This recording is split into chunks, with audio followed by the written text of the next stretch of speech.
Hello! Another menu guys for today. Magluluto tayo ng miswa patola. Ayan guys. Painit na. Hindi ako sure kung kasya dito. Painit na natin ang ating casserole.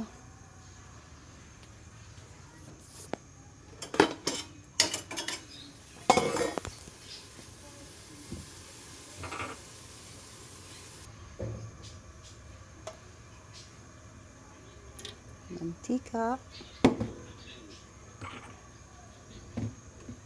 So, ito yung sahog natin. Siomai.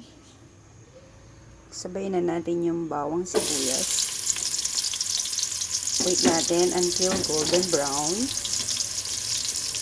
Para lumabas yung aroma.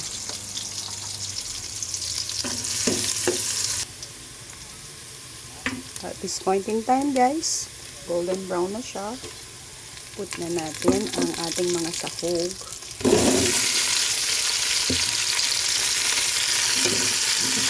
Mixin natin siya para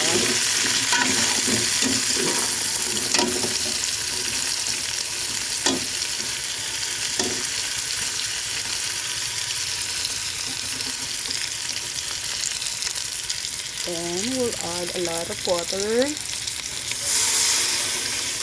para sabay na pong lumambot yung ating siomai.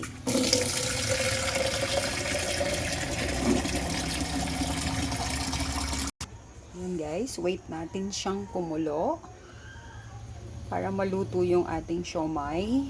And then mag-a-add tayo ng dried bawang or fried bawang bago natin ilagay yung ating, sabay na po natin ilalagay yung miswa at patola para sabay siya lumambot at hindi siya ma-overcook.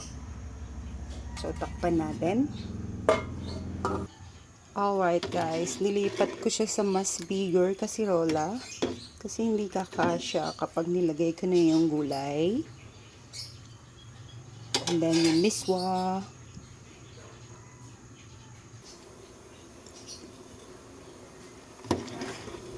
Well, kumukulo na siya. Mga 3 to 5 minutes kulo para maluto yung meat ng siomai.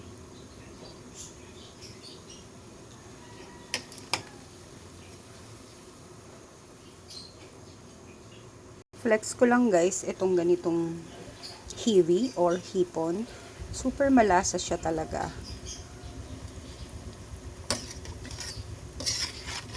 5 pesos ang balot. Though konti lang siya.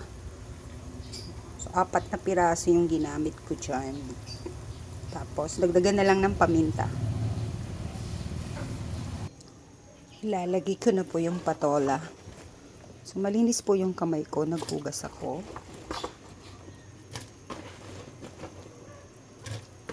Kasi hindi ko siya pwedeng ibuhos dahil may sabaw to. May konting water, baka mahalo.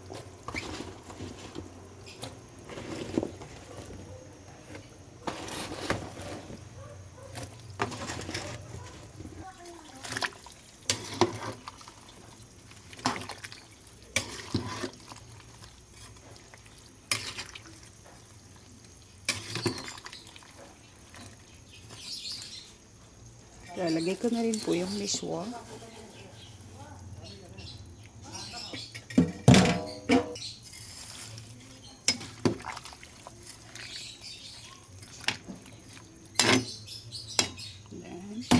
Cover muna natin hanggang kumulo.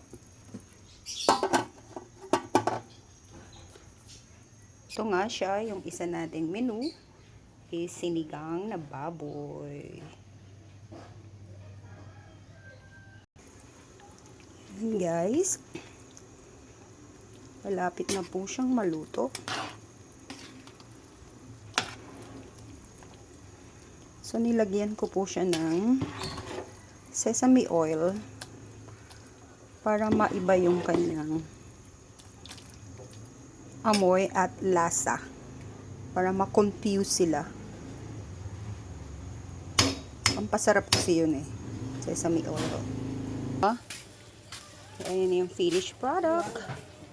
With toppings na fried bawang on top. Yun lang guys. Thank you for watching. Tapos ayan. Bili na kayo.